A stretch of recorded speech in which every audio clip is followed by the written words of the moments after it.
말씀 보겠습니다. 에베소서 4장 13절의 말씀입니다. 에베소서 4장 13절의 말씀입니다.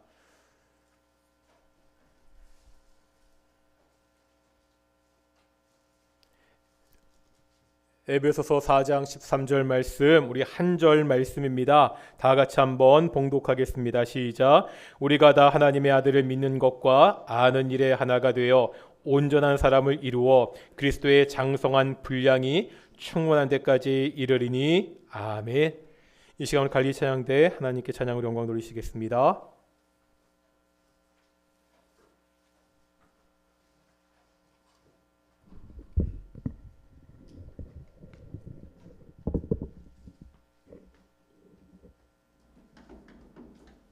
열심히 찬양하는 찬양대 정말 감사드리고요. 우리 앞뒤 자분들과 함께 인사하겠습니다. 하나님이 우리와 함께 하십니다. 가정에서 예배하는 모든 동인의 성도들 가운데도 하나님이 함께 하시는 은혜가 있기를 소망합니다.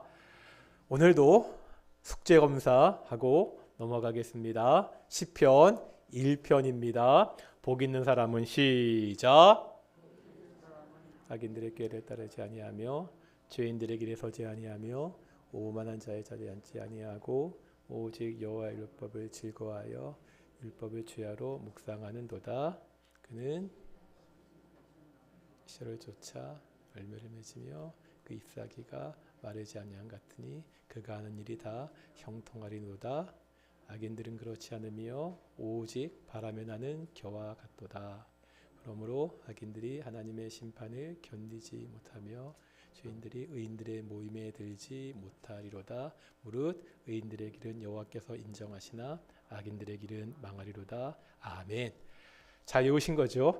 점점 소리가 작아지는 것 같아가지고 살짝 불안한데 누적되다 보니까 시편 23편 여호와는, 이건 좀 쉽죠? 시작. 여호와는 나의 목자시니 답이 없으리로다.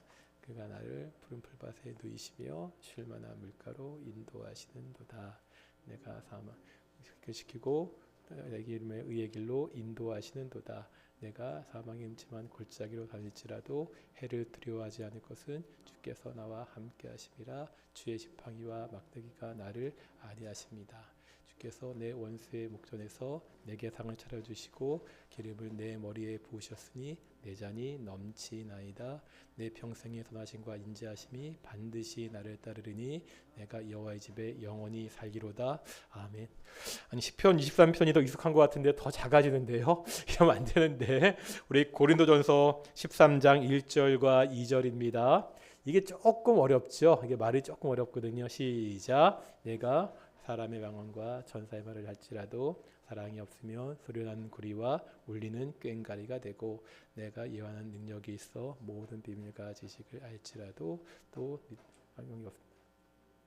다시 2절 하겠습니다. 시작. 내가 예언하는 능력이 있어 모든 비밀과 지식을 알지라고 또 산을 옮길 만한 믿음이 있더라도 사랑이 없으면 뭐죠? 내가 아무것도 아니요. 이게 쌓이고 쌓이면 점점 어렵거든요. 이제 2달도 안 남았으니까 우리 한번 차근차근 해서 우리 또 6월달까지 시편 1편, 23편, 고린도전서 13장 이렇게 외우면 우리가 코로나19의 시대에 우리가 다른 것들은 못하더라도 내가 하나님의 말씀을 정말 열심히 외웠구나. 그리고 제가 말씀드릴 수 있는 거는 말씀이 머릿속에 있으면 이 말씀이 내가 정말 힘들고 어려울 때 정말 생각나서 나에게 힘을 주거든요. 우리가 좀 그렇게 말씀을 좀 암송했으면 좋겠습니다.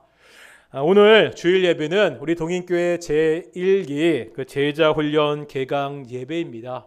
제자훈련 개강 예배이지만 오늘 말씀이 제자훈련을 받는 분들에게만 필요한 말씀이 아니라 결국은 예수님의 제자인 모든 성도들에게 필요한 말씀입니다. 오늘 이 말씀을 통하여 다시 한번 우리가 이 땅 가운데서 예수님의 제자로 어떻게 살아가야 되는지 돌아보는 귀한 시간 되기를 소망합니다. 왜 동인교회가 제자 훈련을 합니까? 이것은 교회의 존재 이유, 사명과 밀접한 관련이 있습니다. 제가 연초에 작년도 그렇고요, 올해도 이 문제를 말씀드린 적이 있습니다. 반복되는 이야기지만 다시 한번 그때 드렸던 말씀을 다시 한번 드리겠습니다. 제가 이렇게 질문했었죠. 교회의 존재의 이유는 무엇입니까? 우리가 보통 교회의 사명을 이야기할 때 많이 보는 성경 본문이 있습니다.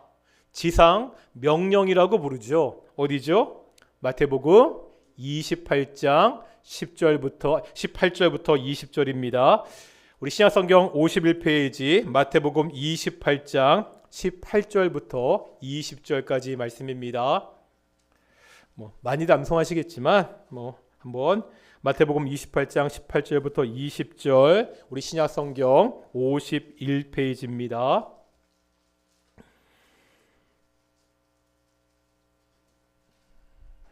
같이 읽겠습니다. 시작. 예수께서 나와여 말씀하여 이르시되 하늘과 땅의 모든 권세를 내게 주셨으니 그러므로 너희는 가서 모든 민족을 제자로 삼아 아버지의 아들과 성령의 이름으로 세례를 베풀고 내가 너희에게 분부한 모든 것을 가르쳐 지키게 하라. 볼지어다 내가 세상 끝날까지 너희와 항상 함께 있으리라 하시니라. 아멘.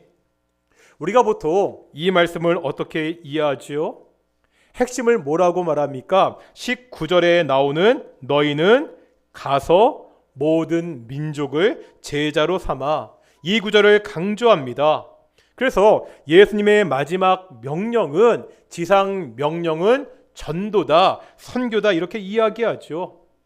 이 말씀을 근거로 아까 했던 질문에 답을 할 수 있습니다. 교회의 목적이 뭐냐는 거예요. 교회의 사명은 전도입니다. 선교입니다. 깔끔합니다. 이렇게 이야기하면 더 이상 군더더기를 붙일 것이 없어 보입니다. 교회에서도 너무나 많이 들었던 말씀이죠. 이제부터는 전도를 어떻게 할 것인가, 어떻게 선교를 할 것인가, 이 문제를 이야기하면 될 것 같습니다. 그런데 이런 말씀 드렸었죠. 제가 군대를 생각해 보자고 했습니다. 군대의 목적이 뭐냐는 거예요. 군대의 사명이 무엇입니까? 모병, 군사를 모으는 것, 군인을 모으는 것, 이것이 군대의 목적입니까? 군대가 그냥 군인만 모아놓고 있으면 아무것도 안 됩니다. 군인을 모아서 나라를 지키고 전쟁을 수행할 수 있는 능력을 키워야 됩니다. 정말 전쟁이 났을 때 나라를 지킬 수 있도록 만들어야 됩니다. 교회도 마찬가지라는 거죠. 교회의 목적은 전도나 선교가 아닙니다. 전도와 선교는 교회가 해야 되는 너무나 중요한 일입니다. 하지만 그것 자체가 목적이 될 수는 없다는 거예요. 교회는 그냥 세상에서 사람을 끌어다 모은 곳이 아니기 때문입니다.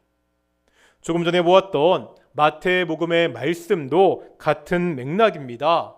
가서 모든 민족으로 제자를 삼아, 여기서 끝나지 않죠. 계속 이어지고 있습니다. 어떻게 하라고요? 제자 삼은 사람들에게 아버지와 아들과 성령의 이름으로 세례를 주어야 됩니다.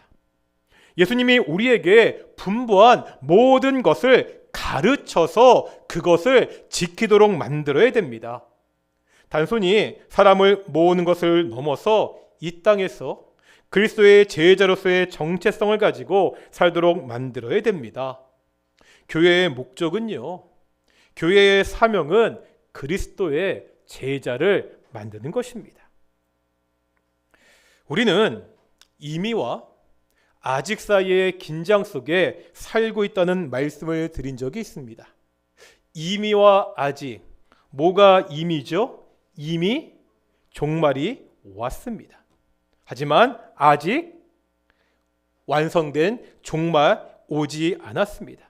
우리는 이미 온 종말과 완성될 종말 사이에 살고 있습니다. 우리의 원수 마귀는 어떻게 한다고요? 우는 사자와 같이 삼킬 자를 찾고 있습니다.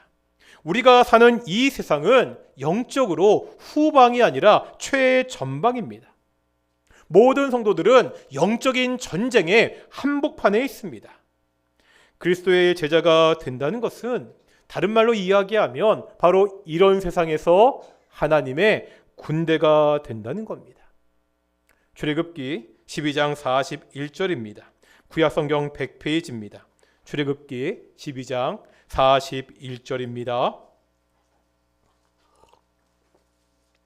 이것도 성경 공부하면서 여러 차례 보았던 구절입니다. 출애굽기 12장 41절, 페이지 100페이지. 같이 읽겠습니다. 시작. 430년이 끝나는 그날에 여호와의 군대가 다 애굽 땅에서 나왔은즉. 여기에 보면 출애굽한 이스라엘 백성들을 뭐라 부르고 있죠? 여호와의 군대라고. 이스라엘 백성들은 출애굽해서 가나안 땅에 정착하는 동안 실제로 수많은 전쟁을 치렀습니다. 광야에서 가나안 땅에서 이방 민족과 전쟁을 치러야 됐습니다. 하나님은 이스라엘 백성들을 구원하셨지요. 악한 민족을 심판하시고 이 땅 가운데 하나님의 나라를 세우는 군대로 만드셨습니다. 교회도 마찬가지입니다. 그리스도의 제자가 하나님의 군사가 되어야 됩니다. 영적 전투의 현장인 이 땅에서 우리가 승리하며 살아가야 됩니다. 교회는요, 그런 하나님의 백성, 그리스도의 제자, 하나님의 군대를 만들고 훈련시키는 곳입니다. 바로 이 때문에 우리 동인교회도 제자 훈련을 시작합니다. 그리스도의 제자로 하나님의 군사로 이 땅에서 살아가는 성도들을 만들기 위해서입니다. 우리가 구원을 받았다는 것을 다른 말로 이야기하면 새로운 생명을 받은 것입니다. 에베소 말씀을 통해서 우리가 반복해서 보았죠. 우리가 본래 어떠한 사람들이었죠? 허물과 죄로 죽었던 사람들이었습니다. 이 죽었던 우리를 예수님이 살리셨습니다. 죽었던 우리가 이제 새로운 생명을 얻었습니다. 생명을 얻은 것, 생명이 있는 것에 특징이 있습니다. 생명이 있는 것은 성장합니다. 생명이 있는 것은 성장하는 것이 정상이라는 거예요. 한번 PPT 좀 전도사님 보여주시겠습니까? 제가 우리 딸이 있으면 큰일 날 사진인데, 이게 우리 딸이 그 갓난장이 때, 그 태어나셔서 얼마 안 될 때, 머리도 별로 없죠. 그때 사진입니다.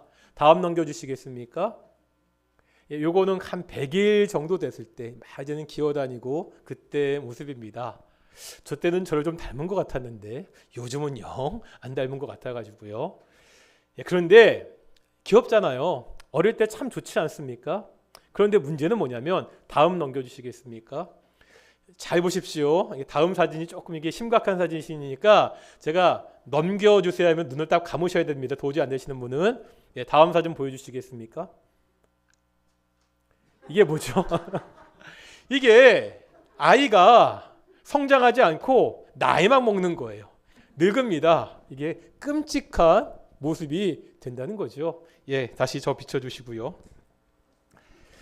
이게 아이가 아무리 어릴 때 예쁘더라도요, 뭐 그런 말 하잖아요. 이대로 그냥 멈췄으면 좋겠다. 그냥 아이 상태로 평생 있었으면 좋겠다. 이렇게 이야기하지만 말이 그렇다고 진짜 성장이 멈추면 됩니까? 안 되죠. 시간이 지나고 나이가 먹는데 성장을 하지 않으면 아까 이상한 사진처럼 비정상적인 상태가 됩니다. 우리가 교회에서 간혹 이런 이야기를 들을 때가 있습니다. 제가 학생 때는 신앙이 꽤 좋았습니다. 제가 처녀 때에는 신앙생활 참 열심히 했습니다. 이렇게 말씀하실 때 어떠한 의미죠? 그런데 지금은 잘 못합니다. 이런 말씀을 하실 때 마음은 압니다. 현재 제대로 신앙생활을 하지 못하는 것에 대한 그 안타까움이 자기도 있는 거예요. 그래도요, 이 상황이 정상적인 상황은 아닙니다. 생명이 있다면 성장해야 됩니다. 10년 전보다요, 지금의 신앙이 좋아야 됩니다. 학생 때보다 지금의 신앙이 좋아야 됩니다. 처녀 쪽보다 40, 50, 60 먹은 지금의 신앙이 좋아야 됩니다. 이게 정상적인 상황입니다. 성장을 하지 않는다면 이유는 간단합니다. 생명이 없거나 영적으로 심각한 병에 걸린 상태입니다. 우리가 어떻게 영적으로 성장할 수 있습니까? 요즘 TV를 보면 예전 아이돌 그룹들이 자주 나옵니다. 90년대, 2000년대 인기를 끌었던 댄스 그룹들입니다. 이럴 때 MC가 한 번씩 그들에게 주문하는 것이 있습니다. 그 당시 그때 노래에 맞추어서 한번 춤을 춰 달라고 합니다. 이런 부탁을 받으면 다들 고개를 갸우뚱합니다. 20년 전 춤인데요, 기억이 날지 모르겠습니다. 이렇게 이야기합니다. 기억이 가물가물해서 이런 말들을 많이 합니다. 그런데 막상 음악이 나오고요, 춤을 추면 예전만큼은 아니지만 그래도 사람들이 환호성을 지를 만큼 춤을 꽤 잘 춥니다. 이때 꼭 하는 말이 있죠. 어떤 말인지 기억하십니까? 이렇게 춤을 하고 추고 나면 누가 말씀하셨는데 몸이 기억한다. 머리로 생각하면 기억이 안 나는데 막상 음악을 들으니까 내 몸이 기억해서 춤을 춘다고 말합니다. 몸이 기억한다는 것은 무슨 말이죠? 당시에 그만큼 연습을 많이 했다는 말입니다. 똑같은 춤을요, 수백 번, 아니 수천 번 반복해서 연습했습니다. 그러다 보니까 이 머리는 기억하지 못해도 이 몸은요, 저절로 반응합니다. 성장하려면 훈련해야 됩니다. 아무것도 안 하고 있는데, 가만히 있는데 성장하지 않습니다. 영적인 성장도 같습니다. 영적으로 훈련합니다. 반복해서 춤을 추듯이 반복해서 말씀을 읽고 반복해서 말씀을 암송하고 반복해서 기도하는 훈련을 해야 됩니다. 언제까지요? 몸이 기억할 때까지 해야 됩니다. 이 말을 다른 말로 하면 습관화입니다. 제가 성경 공부 시간에 습관적이라는 말과 습관화라는 말의 차이에 대해서 말씀드린 적이 있습니다. 습관적, 습관화, 어떤 차이가 있다고 말씀드렸죠? 우리가 어떤 일을 습관적으로 한다고 하면 좀 부정적인 느낌이 있습니다. 이렇죠. 습관적으로 예배를 한다. 습관적으로 성경을 읽는다. 습관적으로 기도를 한다. 뭔지 모르게 좀 부정적인 뉘앙스가 있습니다. 요즘 사람들이 많이 쓰는 말 중에 영혼이 없다는 말이 있습니다. 들어보셨죠? 영혼이 없다. 무슨 일을 하는데 진정성이 없이 건성으로 한다는 거지요. 영혼 없이 예배를 드리고, 영혼 없이 성경을 읽고, 영혼 없이 기도를 합니다. 아무 생각 없이 예배를 드리고, 내용도 모르면서 성경을 읽고, 내가 무슨 말을 하는지도 모르면서 기도를 하는 것입니다. 반면에 습관화가 되었다고 하면 조금 뉘앙스가 달라집니다. 예배가 습관화되었다. 말씀 읽는 것이 습관화되었다. 기도가 습관화되었다. 어떤 의미가 있지요? 몸에 배었다는 말입니다. 어떠한 경우에도 예배합니다. 항상 말씀을 가까이 합니다. 기도를 하는 것으로 하루를 시작합니다. 신앙은 습관적이어서는 안 됩니다. 습관화가 되어야 됩니다. 몸에 배어야 됩니다. 내 몸이 기억해야 됩니다. 이렇게 하려면 다른 방법이 없습니다. 어떻게 해야 되죠? 몸이 뵐 때까지, 몸이 기억할 때까지 훈련을 해야 됩니다.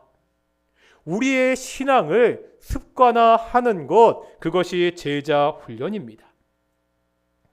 이렇게 훈련할 때 반드시 알아야 되는 것이 있습니다. 다 같이 다시 한번 오늘 본문 에베소서 4장 13절 보실까요? 4장 13절 보시면 이렇게 되어 있죠. 오늘 본문에 보면 하나님의 아들을 믿는 것과 아는 일에 하나가 되라, 이렇게 말씀하고 있습니다. 이렇게 될 때 온전한 사람을 이루어 그리스도의 장성한 분량에까지 자랄 수 있습니다. 예수님을 믿는 것과 아는 일에 하나가 되는 것, 이것이 중요합니다. 우리 기독교는요, 다른 종교에 비해서 지식을 강조합니다. 믿음은 막연하게 믿는 것이 아닙니다. 무작정 믿는 것이 아닙니다. 믿음은 어디에서 난다고요? 들음에서 납니다. 하지만 우리가요, 아는 것으로 그쳐서는 안 됩니다. 우리가 아는 그것을 믿어야 됩니다. 우리는 단순히 성경에 대한 지식을 늘리기 위해서 아는 것이 아닙니다. 왜 알아야 돼요? 그것을 믿기 위해서입니다. 그런데 이 아는 것과 믿는 것이 분리되는 경우가 많습니다. 그러다 보니 우리의 신앙이 든든히 서지 못하고 흔들립니다. 성경에 보면 우리가 어떻게 해야 이 땅에서 형통하게 살 수 있는지, 평탄하게 살 수 있는지 여러 차례 말씀합니다. 우리가 많이 들어 알고 있죠. 여호수아 1장에 보면 어떻게 우리가 평탄한 삶을 살 수 있다고요?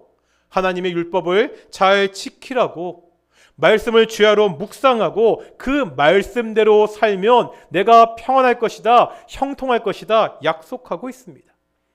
실제 성경에 보면 이렇게 해서 성공한 사람들이 있죠. 대표적으로 다니엘입니다. 다니엘은 바사 제국의 총리까지 올랐습니다. 당시 황제야 세습직이니까 총리에 올랐다는 것은 성공할 수 있는 가장 높은 자리에 올라갔다는 말입니다. 그래서 다니엘을 세상에서 성공한 크리스찬의 모델로 많이 이야기합니다. 맞습니다. 분명 다니엘은 세상에서 성공한 신앙인입니다. 그런데 다니엘의 인생을 보면은요, 우리가 다니엘서를 읽어보면 다니엘은요, 세상의 성공을 위한 인생을 살지 않았습니다. 신앙과 성공의 갈림길에서 언제나 세상의 성공이 아니라 신앙을 선택하며 살았습니다. 세상과 하나님의 말씀 중에서 언제나 하나님의 말씀을 따르며 살았습니다. 하나님께서 이런 다니엘의 인생을 평탄케 하시고 형통하게 하셨습니다. 성경은요, 어떻게 해야 자녀를 잘 양육할 수 있는지에 대해서도 많이 이야기합니다. 어떻게 자녀를 양육하라고요? 주의 훈계와 교훈으로 양육하라고, 이러면 자녀가 잘 될 것이라고 말씀하고 있습니다. 그런데 많은 부모들이요, 다른 것은 참 신앙적으로 살려고 하는데 자녀 교육에 있어서는 신앙을 쉽게 포기합니다. 하나님께 예배 드리는 시간보다 학원에서 공부하는 것에 더 많은 가치를 둡니다. 이처럼 아는 것과 그 아는 것을 믿고 사는 것이 별개의 문제처럼 보일 때가 많이 있습니다. 그럼 결코 그 신앙이 성장할 수 없습니다. 왜 아는 것과 믿는 것이 분리됩니까? 아는 것이 그냥 지식으로 그치지 때문입니다. 많이 들었던 이야기입니다. 우리가 성경에서 안다고 할 때 이 안다는 말은 그냥 어떠한 지식의 정보를 갖는 것이 아니라고 말씀드렸습니다. 안다라는 말이 시브리어로 뭐라고 말씀드렸죠? 기억나십니까? 야다라는 말이었습니다. 야다요. 이 말이 어떤 뜻이죠? 그냥 지식적으로 정보를 가지고 있는 것이 아닙니다. 아는데 경험해서 합니다. 체험하는 겁니다. 직접 경험하고 체험해서 알면 이제 믿을 수 있습니다. 이런 거죠. 평생을 뜨거운 사막에서 산 사람이 있습니다. 이 사람에게 하늘에서 내리는 눈을 설명해야 됩니다. 눈을 어떻게 설명하겠습니까? 사전에 보면 이렇게 되어 있습니다. 대기 중에 수증기가 찬 기운을 만나 얼어서 땅 위로 떨어지는 신색 결정체. 이렇게 이야기하면요, 사막에 살던 사람이 눈이구나 이해합니까? 이렇게 설명할 수 있죠. 하늘에서 하얀 게 내려오는데 만지면 아주 차갑고 녹으면 시원한 물이 된다. 이렇게 말할 수 있습니다. 그런데 이 설명을 듣고 평생을 사막에서 산 사람이 눈이 뭔지 알 수 있습니까? 이론적으로야 과학적으로야 여러 가지 방법으로 설명할 수 있습니다. 하지만 평생 뜨거운 사막에서 살던 사람이 하늘에서 얼음 같은 눈이 내려와서 이 세상을 덮는다는 것, 이것을 믿는 것은 쉬운 것이 아닙니다. 이 사람에게 이 눈을 어떻게 설명하고 어떻게 믿게 할 수 있습니까? 가장 좋은 방법이 뭐죠? 간단합니다. 겨울에 우리나라에 한번 데리고 오면 되지요. 눈 많이 내리는 날 그냥 밖에 던져놓고 하늘에서 내리는 눈 제대로 맞아보면 이게 눈이구나 단번에 알 수 있습니다. 성경의 말씀을 지식으로만 알면, 우리의 삶에서 체험되지 않으면 믿음이 생기지 않습니다. 우리의 삶의 경험으로 하나님을 알아야 됩니다. 그래야 하나님을 믿고 하나님의 뜻대로 살 수 있습니다. 경험이 중요합니다. 삶이 중요합니다. 그냥 내 머리로 아는 것이 아니라 그 말씀이 삶에서 경험해야 제대로 믿을 수 있습니다. 이렇게 말할 수 있습니다. 제가 축구를 너무 잘하고 싶습니다. 그래서 제가 손흥민 선수의 경기 동영상을 매일같이 봅니다. 몇 시간씩 보는 거예요. 손흥민 선수가 패스를 어떻게 하는지, 슛을 어떻게 하는지 반복해서 보고 또 봅니다. 이렇게 잘하는 선수의 동영상을 보는 것은 분명히 도움이 됩니다. 어떻게 하면 축구를 잘할 수 있는지 지식을 쌓을 수 있습니다. 하지만 제가요, 아무리 손흥민 선수의 동영상을 많이 본다고 해도요, 축구를 잘하겠습니까? 그렇지 않죠. 어떻게 해야 돼요? 축구공을 들고 운동장에 나가야 됩니다. 운동장에 나가서 보고 배웠던 것을 내가 직접 공을 차면서 경험해 봐야 됩니다. 제자훈련은요, 우리가 성도로 산다는 것은 그냥 성경에 대한 지식을 쌓는 것이 아닙니다. 하나님의 말씀을 배웁니다. 하지만 말씀을 배우는 것으로 끝나서는 안 됩니다.